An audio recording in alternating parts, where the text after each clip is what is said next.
I don't know where these buck dancing, shuck and jiving, corn shucking, shoe shuffling, shoe shining, tap dancing buffoons come from. I don't know if they come out of the sky. I don't know if they come out of the dirt. I don't know if they were hatched out of the primordial ooze or hatched out of an egg, or all of the above, or somewhere else in between that I can't think of at the moment. But I can tell you they were probably not born from the womb, because it's like they found a new Negro to try to test the waters and see how many butter biscuits they can get. Now, you probably don't know who this dude is, and I will completely understand if you don't. I didn't know who it was until I made this video or was aware of this article that he wrote. But this man's name is Kendall Qualls. First off, I have a problem with the fact that his name is Kendall. I've always had it's always been a kind of a thing with me why some parents would name their male son or give them a female name, but that's neither here nor there. Or maybe it's because I'm feeling some type of way because of what this guy's talking about. But this guy literally wrote a hit piece that literally killed two birds with one stone with the talking points that he used. But the name of the article that he wrote, and it's on the New York Post, is called "Black Families Need Fathers, Not Reparations for Slavery." I kid you not. That's the title. And this is the two hit piece thing. One, the fact that he's trying to say that there's a lack of fathers in the household or in the home, or the black, or just in total. The other part was him saying, well, because we don't have a lot of black fathers in the black community, then that means we shouldn't get reparations, or we should put more emphasis on black fathers and not on reparations at all. Has anyone, or has he even come to the conclusion that maybe if we had these tangibles, that maybe we could have better, hopefully intact families? Because a lot of the times they say that the reasons why a lot of relationships don't work, whether it's a child present or not, is because of finances. Now, I believe this guy is married. As a matter of fact, he is. His wife is black. Y'all don't have to look it up. I already did. And I believe he does have a family, as well. So he's talking from a standpoint of that. But for him to implement this talking point that we don't need reparations, I'm going to need to check his paperwork. Is he FBA or nah? And if he is, shame on him. And he can when his check gets cut, he can cut himself out of his own check and give it to somebody that wants it. And if he's not an FBA, he should not be speaking on this subject matter at all. Now, I'm going to go ahead and get into the article itself.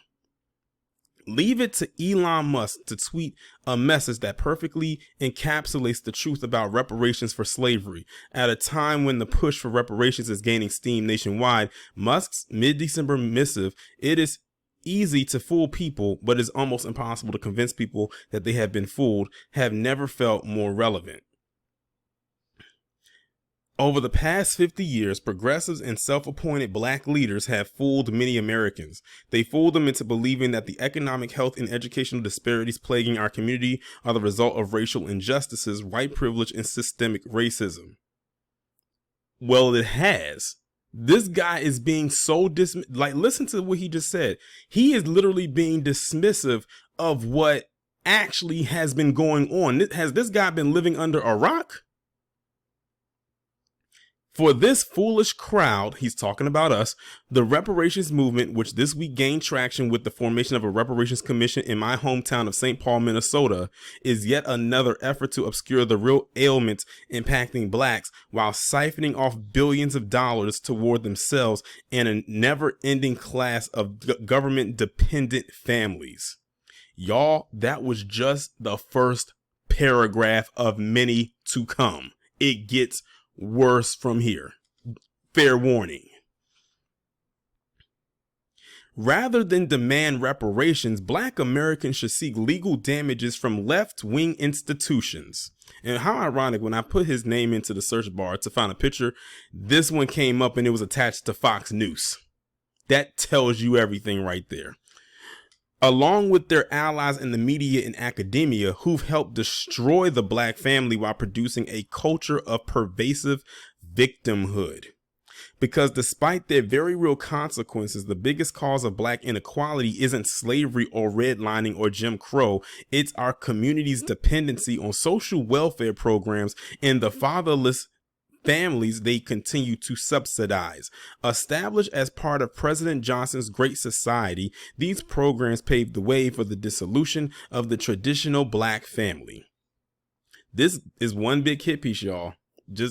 But I gave y'all the warning. This is one big hit piece. That's the second paragraph. We're about to head into the third.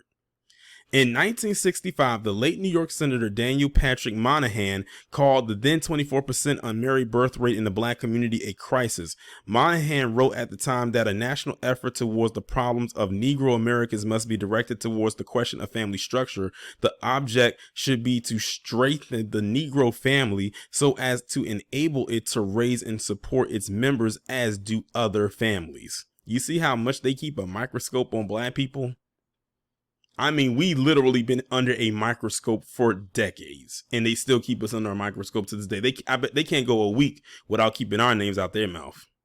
Like I tell you, the fact that reparations is gaining steam is killing them right now. And here you have this pet Negro with a shock collar around his neck that bzz, if he even slightly gets out of line, and a bzz to get him back in line, and he writes this. Today, approximately 80% of black families are led by a single parent, almost always a mother without a husband. Enabled by welfare and other Great Society handouts, the resulting low academic scores, high incarceration rates, and rampant unemployment confirm the massive negative impact progressive policies have had on black America. Their policies that reparations yet another form of handout.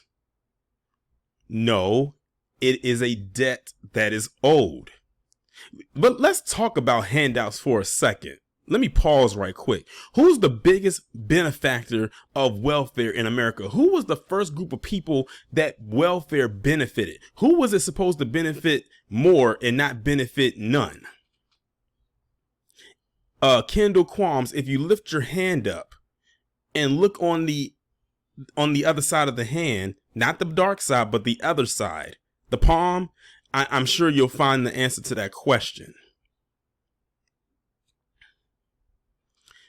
It says their policies have that reparations yet another form of handout will not fix until fathers once again lead black homes. You know what's so crazy? They come up with all these talking points about, well, if this doesn't work and this doesn't work, y'all don't need reparations because this isn't working. Let's hypothetically say that all the issues that black people have in America got fixed overnight.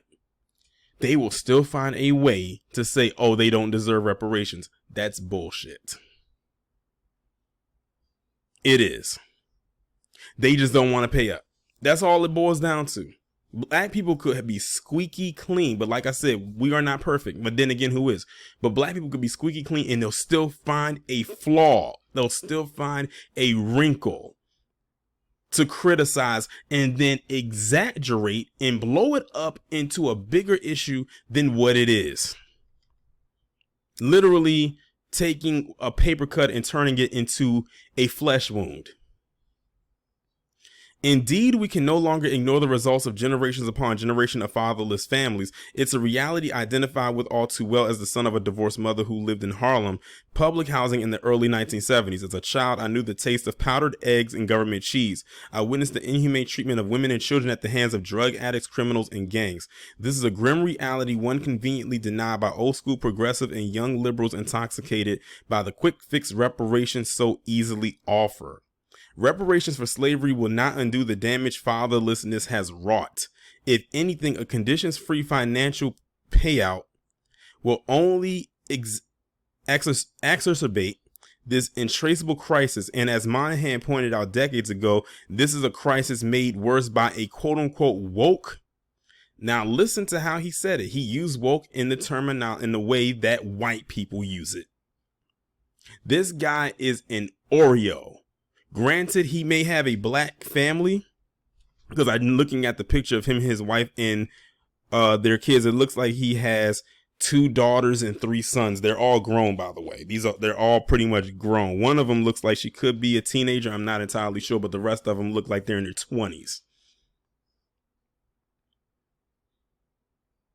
But listen to what he said, made worse by a quote unquote woke black leadership lacking in vision and accountability. Why do I feel like that's a subtle dig at the big three? And we know who that is: Tariq, Jason Black, or the Black Authority, and Professor Black Truth. But for some reason, I think it's almost mainly directed towards Tariq, because they've been trying to say that he's the leader of FBA or he's the leader of the reparations movement for so long. They keep trying to throw that leader label onto him. And he has to constantly come out and denounce that title that doesn't exist. Today, while their leaders are busy acquiring multi-million property portfolios, black youth in urban areas are failing and falling behind. In 2019, for instance, only 14% of black students in Chicago, he had to implement Chicago, public schools were proficient in reading. In Baltimore, he had to throw in Baltimore. Again, every talking point that he's throwing out there, we have heard it from every PC person who is anti-black and anti-reparation. That's why I can't stand these Sambos, because they are nothing more than a pseudo-carbon copy of them. They have no originality. They are nothing but a brown, black colored tether, like in the movie Us. When I bet you, when they wake up in the morning, they look in themselves in the mirror, if they have any mirrors, they probably are disgusted with what they see looking back at them. Because no matter how polished they think they are, no matter how exquisite or an elite lifestyle they think they have, they are going to still have to realize they are still black in America, and they're always going to be attached to the Negroes or the nigga. No matter how much they try to detach themselves. I'm not even done with this article yet, and I'm already saying to myself, I can't wait for this Negro to get his wake-up call for what I'm reading right now.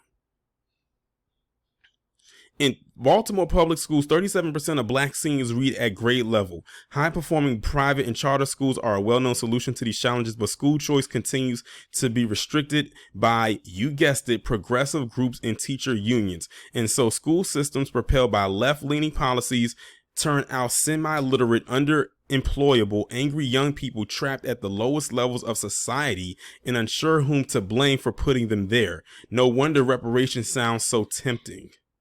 This guy's a bitch. Point blank, period. I don't give a damn what kind of financial status he may be in. I don't care what kind of job or company he has. This guy is very bitch made, and he looks it too. This guy looks like a wet sack of potatoes. No, a wet ball sack is what he looks like. No matter how great these challenges may seem, the way forward is not through reparations. Instead, African Americans must return to their cultural roots of faith, family, and better education for our children. And how is that going to get us our tangibles? We can return to all of what he claims that we have or are going to, but how is that going to cut the check? It's not.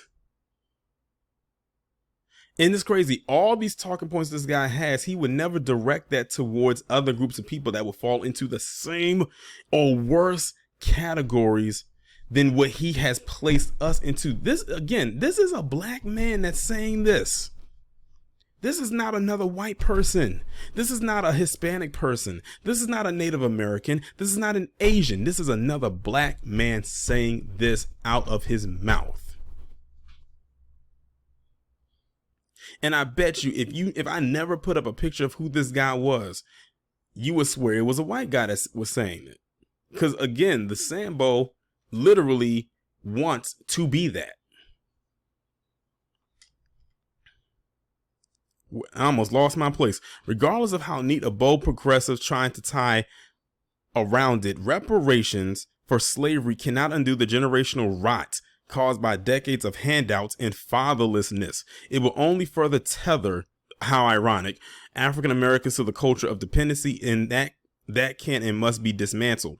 Progressives, both black and white, often like to lie to themselves. Fathers don't matter. Whites want to keep blacks down. Reparations for slavery can fix every black ill. But when it comes to fooling folks, it's not just Elon Musk dishing out words of wisdom. As Booker T. Washington wrote in his 1901 autobiography, a lie doesn't become truth, wrong doesn't become right, and evil doesn't become good just because it's accepted by a majority. I'm over it. Now that's the whole article right there. I've already grilled this dude as far as I can, but I want y'all to see something right quick.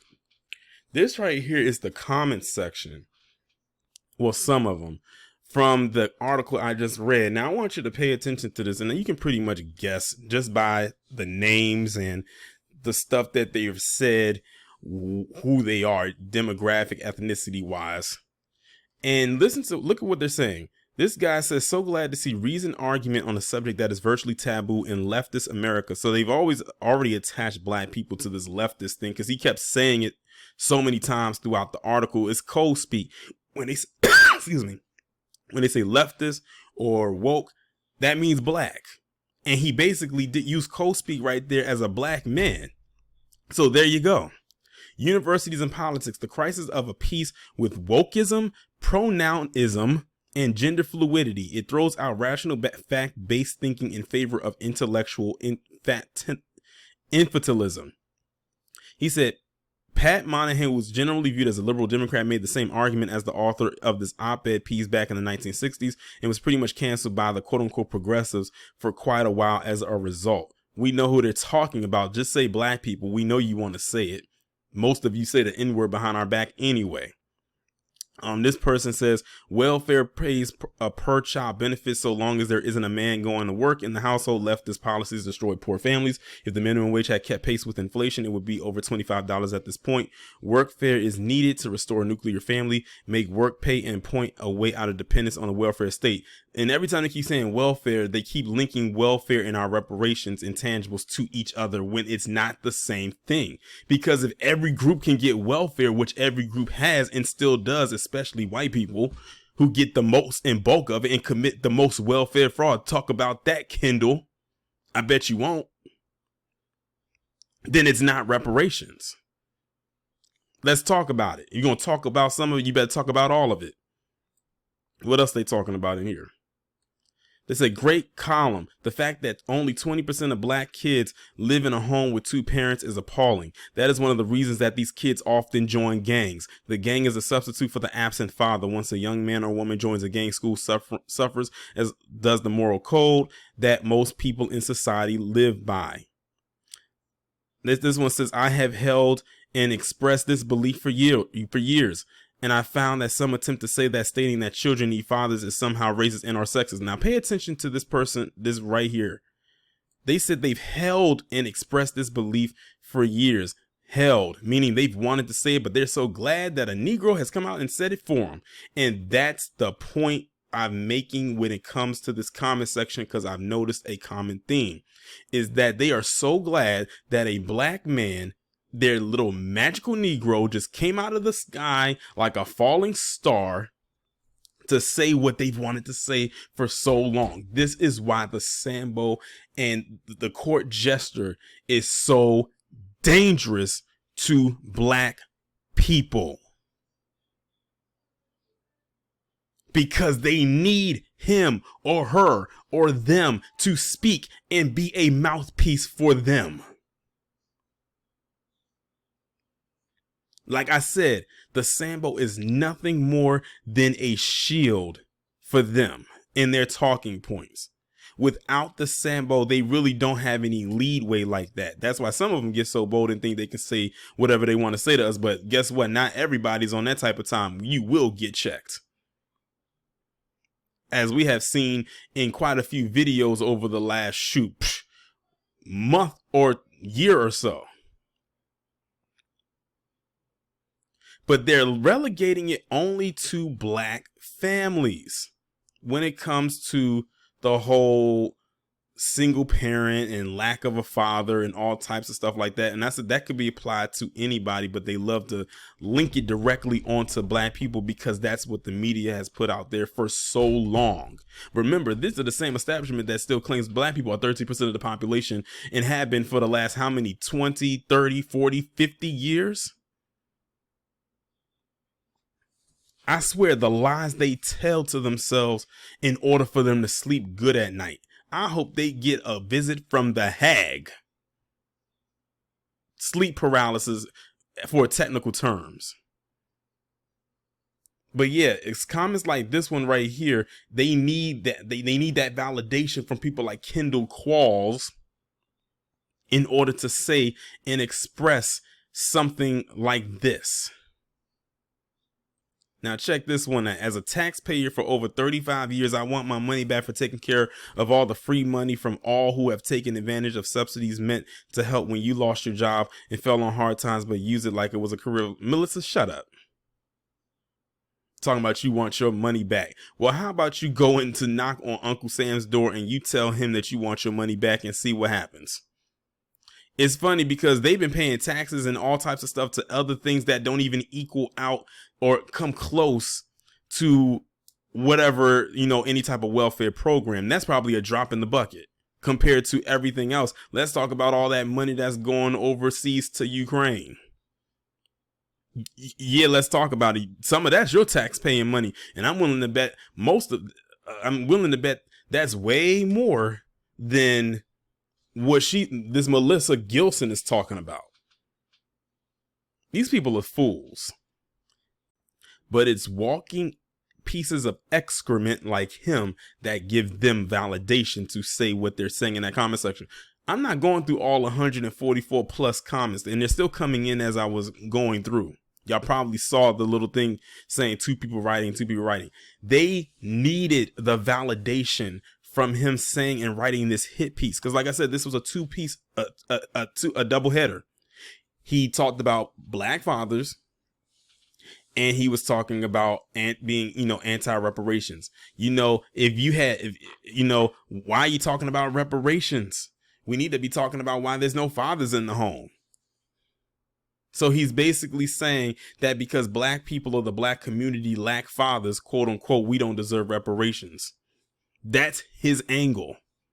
And many of them feel the same way. And it's crazy because a lot of them probably didn't even have a single solitary thought in their head about that until he said something. But because it lines up with what they like or want to hear or want to say, they'll say, good job. You're a good one. They're giving him a pat on the head right now. All the butter biscuits that he can digest. And I bet it makes him feel good. I'm almost willing to bet that next hit piece is coming. He probably has it written. Kendall Qualls, I don't know whether or not you'll see this video. I honestly do not care. But when your wake up call comes, and it will, because as we all know, white supremacists will always break their tools. And you have proven without the shadow of a doubt with this article that you are nothing more than a fool's tool. I will be waiting with violin in tow, and it's going to be quite amazing. Hopefully it happens this year, and if we're lucky, this quarter.